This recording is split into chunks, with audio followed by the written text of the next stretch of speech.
En este momento sabes exactamente a quién estás pensando. Ni siquiera hace falta que te lo digan con palabras. Es decir, en el instante en que leíste la frase, dos personas que huyen la una de la otra, algo dentro de ti hizo aparecer de inmediato un rostro, un nombre, un dolor sutil en el pecho. Quizá alguien a quien no ves desde hace meses. Quizá alguien a quien sigues viendo, pero entre ustedes todo está lleno de complejidad, distancia y palabras no dichas. O quizá esa persona de la que intentas activamente no pensar, pero que ninguna decisión consciente logra detener y que como una marea oceánica vuelve a ti una y otra vez sin cansarse. Que ese rostro aparezca tan rápido en tu mente no es una coincidencia. Que estés leyendo esto ahora mismo tampoco lo es. Porque lo que sientes, esa extraña e inexplicable atracción hacia esa persona que se aleja o de la que te alejaste, no es simple nostalgia. Tampoco es solo tu ego negándose a soltar, ni mucho menos un hábito emocional del que debas curarte como de una adicción. Esto es algo mucho más profundo. Es algo que Carl Jung entendió con una perfección que eriza la piel de quienes lo descubren por primera vez, incluso hoy. Y lo que vas a entender en los próximos minutos puede cambiar por completo tu forma de ver esta situación. No te daré una respuesta simple, porque Jung tampoco tenía respuestas simples. Pero te ofreceré algo mucho más valioso. Una comprensión real de lo que ocurre entre dos personas que huyen la una de la otra, pero que permanecen conectadas de una manera profunda e inexplicable. Te contaré qué revela realmente la huida. Primero, necesitamos poner sobre la mesa y cuestionar esa creencia que casi todos tenemos de forma instintiva. Pensamos que huir de alguien significa no quererlo. Creemos que la distancia, la evasión, la frialdad son señales de desinterés. Si alguien se aleja, asumimos que no sintió suficiente atracción, que no invirtió lo suficiente, que no se interesó lo suficiente. Pero Jung diría exactamente lo contrario, y añadiría que esta creencia es una de las mayores ilusiones en las que caemos en las relaciones humanas. Huir, en la mayoría de los casos, no es lo opuesto a la atracción. Generalmente es su consecuencia directa. Piensa un momento. ¿Qué ocurre realmente cuando alguien huye? No huye porque no sienta nada. Huye, al contrario, porque siente demasiado. Huye porque despierta en ese vínculo las habitaciones oscuras con las que aún no está listo para enfrentarse. Esos lugares dolorosos, vulnerables, esas heridas profundas que durante años ocultó cuidadosamente tras los muros que construyó, que adormeció, que mantuvo alejadas incluso de sí mismo. Y cuando una sola persona, sin esforzarse siquiera, simplemente por ser quien es, simplemente con su presencia, traspasa esos muros y entra, esto genera una sensación casi insoportable. No insoportable solo en sentido negativo, más bien insoportable en el sentido del peso de una intensidad que no sabes cómo cargar, que quizá nunca aprendiste a cargar. Y ante esa intensidad, el mecanismo más instintivo, más primitivo del ser humano es dar un paso atrás. Jung llamaba a esto, en el contexto de las relaciones, el miedo a la individuación. El terror de que esa persona, precisamente esa persona, te obligue a convertirte en algo más de lo que eres ahora, a ver cosas que nunca quisiste ver, a sentir de nuevo cosas que juraste no volver a sentir. Y por más real y justificado que sea este miedo, no destruye el vínculo. Solo lo pone en modo de espera, lo comprime. En psicología, igual que en física, todo lo que se comprime tiene la tendencia eventual a liberarse, a explotar. Tu inconsciente no respeta tus decisiones conscientes. Esta es una de las verdades más inquietantes de la psicología de la profundidad, algo a lo que Jung dedicó toda su vida a demostrar. Tu inconsciente no hace lo que tú le dices. Puedes decidir conscientemente olvidar a alguien.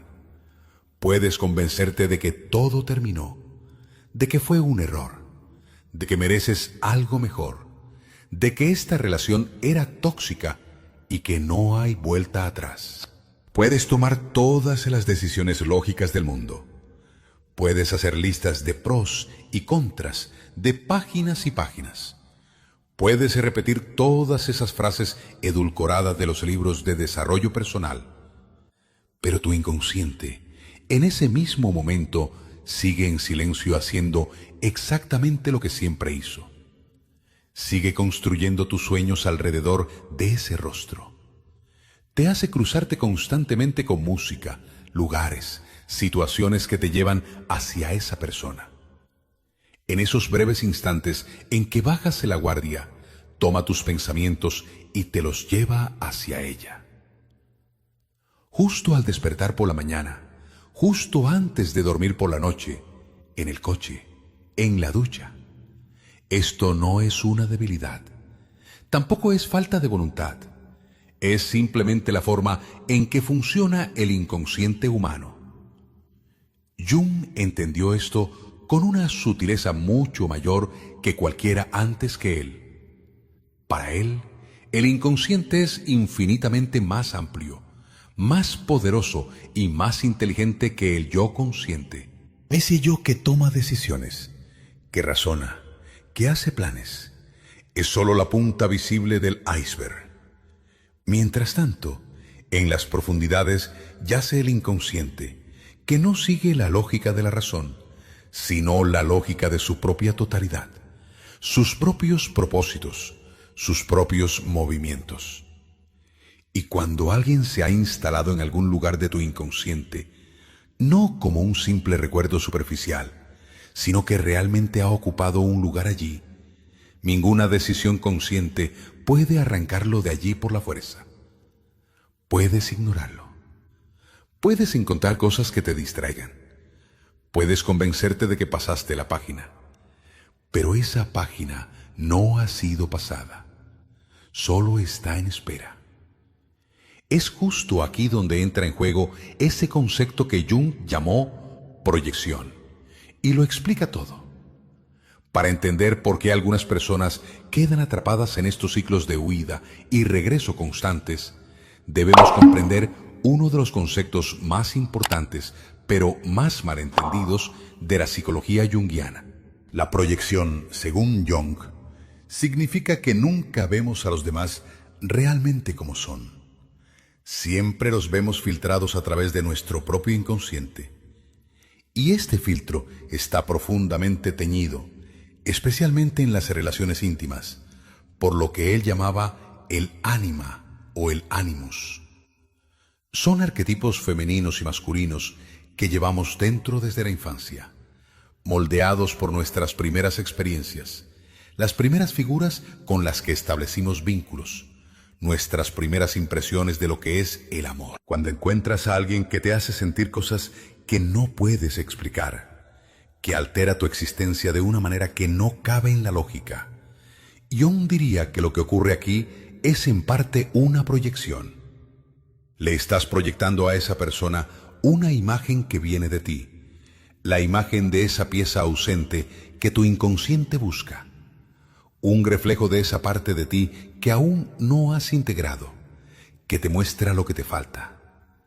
Esta proyección genera una atracción de una intensidad rarísima, porque lo que sientes no es solo la presencia de esa persona, es también la presencia de algo dentro de ti que aún no has visto, aún no has conocido, aún no has aceptado. Esta es la razón por la que estos vínculos son tan diferentes de las relaciones ordinarias. Es la razón exacta de esa extraña sensación de déjà vu, como si siempre hubieras conocido a esa persona. Siento que te conozco desde siempre. En estas situaciones, esa frase que oímos tan a menudo no es solo un montón de palabras románticas. Describe una situación psicológicamente muy real. En el otro, en realidad reconoces algo que viene de ti mismo. Esta es también la razón por la que es tan difícil huir. Porque cuando huyes de esa persona, no solo huyes de alguien, huyes de una parte de ti mismo. Y esas partes de ti de las que huyes tienen una tenacidad extraordinaria para volver una y otra vez en diferentes formas, bajo diferentes condiciones, hasta que estés listo para enfrentarte a ellas. La paradoja de la huida es esta: cuanto más te alejas, más se tensa el vínculo. Es una verdad que contradice la lógica, pero que quienes viven estos ciclos sienten en su propio cuerpo, antes incluso de ponerla en palabras. Cuanto más intentas huir de alguien que realmente ocupa espacio en tu inconsciente, más fortaleces su dominio sobre ti. No es una ley mística del universo, es una realidad psicológica concreta. Jung comprendió muy bien esta mecánica. Cuando resistes activamente algo, cuando gastas energía para evitar que exista en tu conciencia, le prestas atención constantemente. Esta atención, aunque sea negativa, aunque sea defensiva, aunque tome forma de resistencia, sigue siendo atención. Y esta atención mantiene vivo el vínculo. Incluso, de manera paradójica, lo hace mucho más fuerte de lo que sería si lo dejaras en paz. Jung explicaba esto con el concepto de enantiodromía, es decir, la tendencia de las cosas empujadas a los extremos a transformarse en sus propios opuestos. Cuanto más empujas algo hacia la oscuridad, hacia la sombra, más energía acumula. Y cuanta más energía acumula, cuando finalmente sale a la superficie, posee una fuerza destructiva mucho mayor. Mira cómo se vive esto en la práctica. Alguien decide que necesita olvidar a esa persona. Se obliga a no pensar más en ella. ¿Y qué ocurre? Empieza a pensar en ella sin parar, incesantemente. Cada esfuerzo gastado en no pensar en ella crea inmediatamente aquello que intenta evitar. Porque para no pensar en algo, primero necesitas pensar en qué es lo que no debes pensar. Este mecanismo funciona de manera mucho más grande y a largo plazo en las relaciones. La distancia física, el silencio que se interpone, la decisión de quemar los puentes, todo esto puede crear una ilusión de libertad a corto plazo. Pero el inconsciente no toma descansos. Sigue operando bajo tierra y tarde o temprano, con una temporalidad que desafía toda lógica, todo lo no resuelto encuentra el camino hacia la resolución. No es una forma de pensar mágica. Es sólo la extraordinaria persistencia de las dinámicas psicológicas inconclusas. Y hay una lógica propia en la forma en que la vida nos hace pasar por ciertas experiencias, algo que Jung llamaba sincronicidad. Esas coincidencias significativas son en realidad momentos en que el movimiento del alma se cruza con el movimiento del mundo exterior. ¿Por qué algunas personas vuelven incluso después de años? Hay algo que muchos han vivido personalmente, pero muy pocos pueden explicar realmente. Esas situaciones en que dos personas que se separaron, a veces con dolor, a veces con una aparente gran indiferencia, a veces porque la vida las lanzó en direcciones completamente diferentes, se sienten atraídas una por la otra de nuevo meses o años después. Esto no siempre es dramático como en las escenas de películas. A veces es un simple mensaje tras un silencio interminable. A veces es cruzarse de repente en un lugar donde ninguno de los dos tiene una razón especial para estar. A veces uno piensa intensamente en el otro durante días y la distancia parece superarse con ese pensamiento, recibiendo de repente una señal de vida del otro. Las personas racionalistas solo sonríen ante estas historias. Dicen que es selectividad de la percepción. Dicen que son coincidencias ordinarias a las que les cargamos significado porque buscamos sentido. Pero Jung haría una pregunta diferente. Preguntaría, ¿qué es esa cosa no resuelta entre estas dos personas? ¿Qué no se dijo? ¿Qué no se vivió? ¿Qué no se pudo integrar? Porque en su visión única del alma humana, las cosas inconclusas nunca permanecen simplemente abandonadas en un rincón. Ejercen una presión constante, una presión que empuja hacia la finalización, hacia la resolución, hacia la comprensión. Y esta presión puede superar el tiempo, la distancia y todas las decisiones conscientes del mundo. Cuando dos personas se reencuentran después de una larga separación, generalmente hay una sensación de inevitabilidad. Sabía que esto pasaría. Sentía que volverías a cruzarte en mi camino. Había algo dentro de mí que me decía que te enviara ese mensaje precisamente esta noche. Esta sensación de inevitabilidad no es una ilusión romántica. Es el reconocimiento consciente de algo que el inconsciente ha sabido desde el principio. Ese trabajo psicológico entre dos personas aún no ha terminado. Y como siempre, el inconsciente, paciente y terco, ha seguido haciendo su trabajo hasta que se crearon las condiciones adecuadas para que ese trabajo se reanudara. Ahora necesitamos ir un poco más profundo, porque todo lo que he contado hasta aquí puede ser peligrosamente romantizado. Puede entenderse como si dos personas que huyen la una de la otra estuvieran destinadas a reunirse para siempre.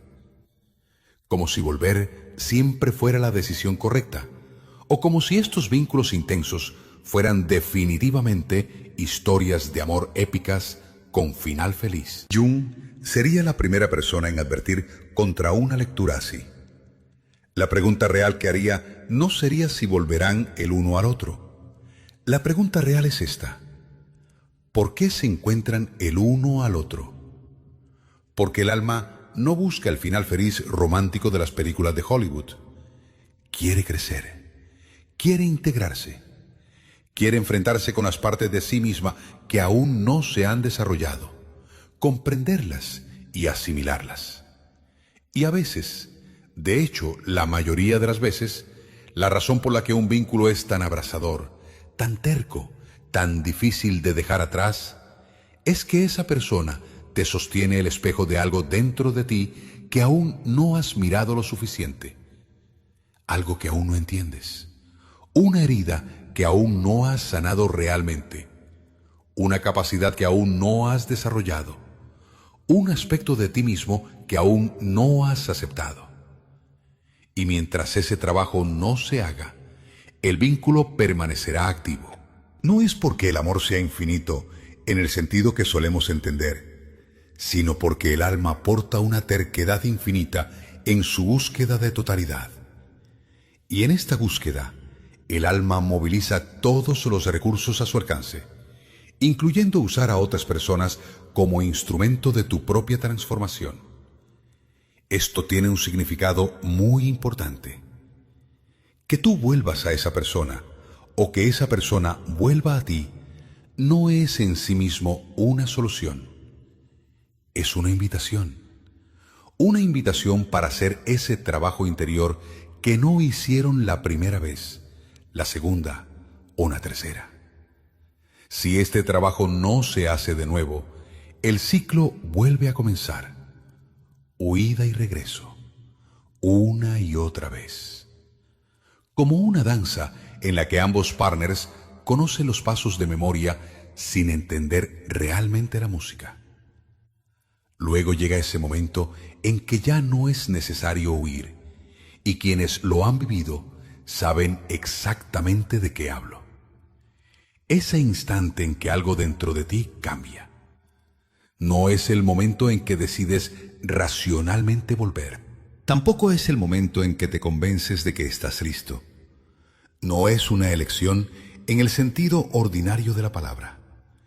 Es el momento en que esa cosa dentro de ti, esa relación con esa persona, ha evolucionado y se ha desarrollado lo suficiente como para existir sin ponerte en peligro, o al menos sin que tú la percibas como un peligro.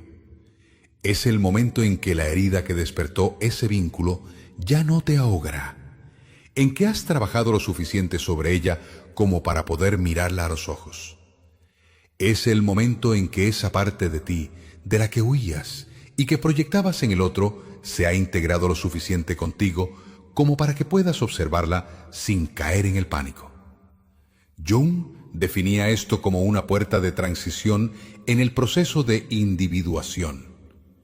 El momento en que el ser humano deja de huir de una parte de sí mismo generalmente coincide con el momento en que deja de huir de la persona que representa esa parte. No es porque algo haya cambiado afuera en la relación, sino porque algo ha cambiado dentro de ti. Y este momento raramente llega cuando tú lo planeas. Llega cuando ese trabajo interior, consciente o inconsciente, se ha hecho. Cuando has caminado lo suficiente a través del dolor que despertó la relación. Cuando has mirado lo suficiente tiempo aquello que no querías ver. Y es entonces cuando ocurre algo extraordinario. Ese vínculo que percibías como una amenaza, como algo incontrolable, como una fuerza que te superaba, empieza a transformarse en algo diferente. Una invitación a una posibilidad, algo nuevo, construida sobre una comprensión completamente nueva de ti mismo, del otro y de lo que esa relación realmente podría ser. Esto no siempre tiene que ser romántico. A veces este momento revela que el vínculo estaba tan profundamente entrelazado con una dinámica psicológica específica, que cuando esa dinámica se resuelve, la relación misma pierde su antigua intensidad. A veces dos personas se reencuentran y descubren que son muy diferentes de quienes eran antes, que ya vivieron lo que debían vivir juntos. Pero a veces, en esos momentos de los que la gente habla años después, con esa extraña emoción en la voz, el regreso se convierte en el inicio de algo profundamente diferente. Algo que antes nunca fue posible, porque en aquel entonces ninguno de los dos había alcanzado la versión madura de sí mismo capaz de aceptar realmente al otro. Jung, hacia el final de su vida, desarrolló uno de los conceptos más fascinantes y más debatidos de toda la psicología: la sincronicidad. Definió una sincronicidad como coincidencias significativas entre eventos externos y estados internos que, aunque carecen de una conexión causal visible, portan un significado evidente. Como cuando el teléfono suena en el momento en que piensas intensamente en alguien y resulta ser esa persona.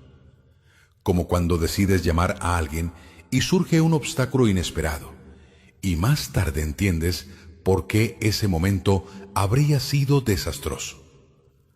Como cuando dos personas, sin saber nada la una de la otra, toman decisiones que las llevan al mismo lugar exactamente al mismo tiempo. Jung no creía que estas coincidencias fueran sobrenaturales en el sentido de una intervención divina. Creía que revelaban una verdad fundamental sobre la relación entre el alma humana individual y el mundo exterior.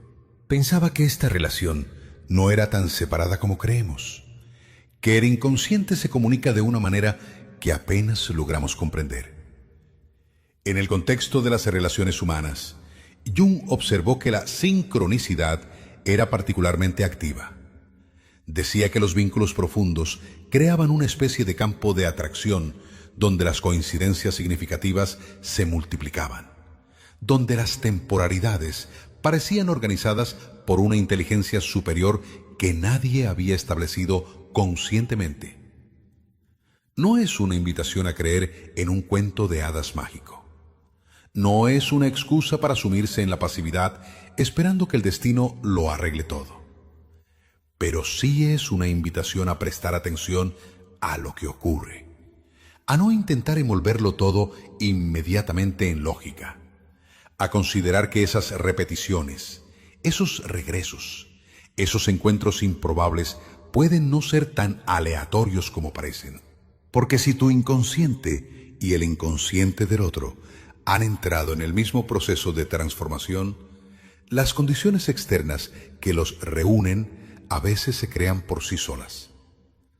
No por magia, sino porque dos almas que se mueven hacia el mismo punto eventualmente encuentran el camino la una hacia la otra. Entonces, ¿por qué algunas relaciones nunca terminan realmente? Hay relaciones que terminan de manera muy limpia. Te separas, sigues con tu vida. Queda un recuerdo cálido o a veces doloroso en tu mente, pero la página se ha cerrado. Hay un cierre, una finalización. Pero también hay otras relaciones que, aunque parecen terminadas oficialmente, nunca terminan realmente. Esas relaciones que ocupan un espacio inmenso en tu mente, aunque ya han superado los límites de la lógica. Esas personas que ya no ves, pero que en algún lugar profundo de ti sabes que la historia aún no ha terminado. ¿Cuál es la diferencia? Según Jung, la respuesta es muy clara. Las relaciones que terminan de manera limpia son aquellas que han cumplido su función psicológica. Te han aportado lo que debían aportarte. Han despertado lo que debían despertar. Te han permitido vivir el crecimiento que debías vivir. Y cuando esta tarea se completa, el vínculo puede cerrarse de manera natural. Pero las relaciones que nunca terminan son aquellas donde ese trabajo psicológico quedó a medias, donde algo fundamental no se dijo, no se entendió, no se asimiló, donde esa parte de ti que la otra persona representaba aún no ha sido reconocida e integrada contigo. Y este tipo de relaciones sigue viviendo en tu inconsciente hasta que completes ese trabajo. No es necesario que este trabajo se resuelva necesariamente con esa persona. A veces, ese trabajo interior ocurre dentro de ti, independientemente de si la otra persona regresa o no. A veces, esa finalización llega a través de otras relaciones que despiertan las mismas dinámicas y finalmente permiten lo que no fue posible la primera vez. Pero de una u otra forma, el inconsciente siempre insiste. Vuelve. Recrea las condiciones para que lo inconcluso se complete. No porque seas débil o dependiente, sino porque tu inconsciente sabe algo que tu mente consciente aún no ha comprendido y no callará hasta que lo escuches. Vayamos a lo que realmente necesitas entender sobre tu propia situación. Volvamos a ese rostro del principio, a esa persona que apareció en tu mente cuando leíste las primeras palabras.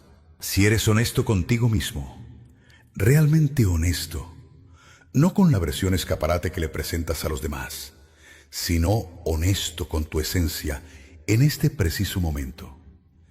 ¿Qué despierta esa persona en ti? No pienses en lo que hizo o dejó de hacer, ni en lo que tú le hiciste. Mira qué dispara en lo más profundo de ti, mucho más allá de las palabras, en el pecho, en la respiración, el mero hecho de que exista, incluso como un recuerdo. Porque el conocimiento real está ahí. Es precisamente ahí donde está lo que tu inconsciente ha intentado decirte todo este tiempo. No se trata de una instrucción binaria de ve y vuelve con ella o sácala completamente de tu vida. Es algo mucho más sutil, mucho más delicado, mucho más personal. Algo sobre ti, sobre lo que aún no has enfrentado, sobre lo que realmente necesitas para poder seguir tu camino, con ella o sin ella. Jung diría así: cada gran dolor vivido en las relaciones es una invitación a un trabajo interior que ninguna otra cosa puede despertar con la misma intensidad. Porque las relaciones son los espejos más poderosos que poseemos. Nos muestran lo que no podemos ver por nosotros mismos. Despiertan lo que preferimos que siga dormido. Exigen de nosotros mucho más de lo que creemos poder dar. Y esta es la razón por la que duele tanto cuando las cosas no salen como esperamos. Lo que duele no es solo perder al otro, es que esa pérdida te obliga a enfrentarte contigo mismo, a enfrentarte con esas preguntas que aún no tienen respuesta, con esas partes de ti que aún no sabes cómo cargar. La solución no está donde la buscas. Quizá esto sea lo más importante que hay que entender en todo este proceso. Si estás esperando que la situación externa se resuelva para sentirte mejor, si estás esperando que esa persona regrese como prueba definitiva de que todo terminó, o si esperas una señal que te diga qué debes hacer, entonces estás buscando la solución en el lugar equivocado. La solución no está en lo que hará la otra persona, no está en lo que dijo o dejó de decir, en lo que hizo o dejó de hacer. Tampoco está en tu decisión consciente de seguir adelante o volver atrás. La solución está dentro de ti, en ese profundo trabajo interior al que esa relación te invitó a hacer, en esa parte de ti que aún te cuesta mirar, en esa herida que empezaste a cargar mucho antes de esta relación y que esta relación simplemente hizo visible. Y este trabajo nadie puede hacerlo por ti. Que esa persona regrese no lo hará por ti. Una decisión lógica no lo resolverá. El tiempo, por mucho que ayude, no puede sanar esto por sí solo. Este trabajo solo se hace con conciencia plena, con la capacidad de permanecer sin huir de lo difícil, con la habilidad de sentir lo doloroso sin ahogarte en su interior, con la comprensión de lo que la experiencia te enseñó sobre ti mismo más que sobre el otro. Jung decía que el encuentro de una persona consigo misma es el encuentro más difícil que un ser humano puede vivir. Lo decía porque este encuentro no te halaga, no te da seguridad, solo revela la verdad, y las verdades generalmente son incómodas. Pero al mismo tiempo, es el único encuentro que realmente te lleva a algún lado, que cambia cosas de raíz y de manera permanente. El único encuentro cuyo efecto se extiende a todas las demás relaciones, a toda la vida. Ahora, como evolución de la mente, quiero decirte algo directamente, y espero que realmente lo escuches de corazón. Lleguemos a esa verdad que dice algo sobre ti, sobre el hecho de que sigues aquí, de que este vínculo aún ocupa un lugar en tu vida o en tu mente, de que no pudiste simplemente pasar la página como si nada hubiera pasado. Esto no es un fracaso, no es una debilidad, no es prueba de que eres demasiado sensible, demasiado dependiente o que no eres lo suficientemente fuerte. Es prueba de que eres alguien con la capacidad de formar vínculos profundos, de que tu mundo interior es tan rico y tan vivo que algunas experiencias pueden seguir resonando dentro de ti mucho después de haber ocurrido, de que tu inconsciente está tan comprometido con su propio proceso de crecimiento que no desprecia esas oportunidades de aprendizaje solo porque duelen. En este mundo donde se glorifica la frialdad emocional, el pasar de una relación a otra sin dejar rastro, sentir profundamente y no poder olvidar fácilmente puede parecer un defecto, una inadaptación, una vulnerabilidad vergonzosa. Pero Jung diría exactamente lo contrario. Que un vínculo pueda tocarte tan profundamente que no puedas borrarlo con un esfuerzo de voluntad, que puedas permanecer dentro de esa inquietud aunque sea incómoda, Es la señal de un alma viva que camina su camino. Y esta alma viva no es un problema que debe resolverse, es una fuerza que debe honrarse. Entonces, ¿cuál es la verdad real detrás de dos personas que huyen la una de la otra? Si resumimos lo que Jung nos enseñó sobre estas dinámicas, dos personas que huyen y que eventualmente se reencuentran no viven una historia romántica de destino en el sentido que vemos en el cine. Viven algo mucho más complejo, mucho más profundo y al final del día, mucho más valioso. Es la historia de dos individuos cuyos procesos de crecimiento psicológico están conectados temporal o permanentemente. Es la historia de dos personas que, en el nivel inconsciente, reconocen en el otro algo esencial. Un espejo, un catalizador, una invitación a ser mucho más de lo que eran antes de encontrarse. Huir no es un rechazo. Es un grito por el tiempo y el espacio necesarios para poder digerir la gran tormenta que despertó este encuentro, para poder alcanzar la altura que la relación exigía. Y cuando ese regreso ocurre, no es simplemente el reinicio de lo anterior. Es un nuevo comienzo entre dos seres diferentes, un poco más conscientes, un poco más capaces de sostener esa profundidad entre ellos, un poco más cercanos a las versiones de sí mismos que realmente pueden aceptar al otro. Claro, esto no siempre sucede. No es válido en todos los casos.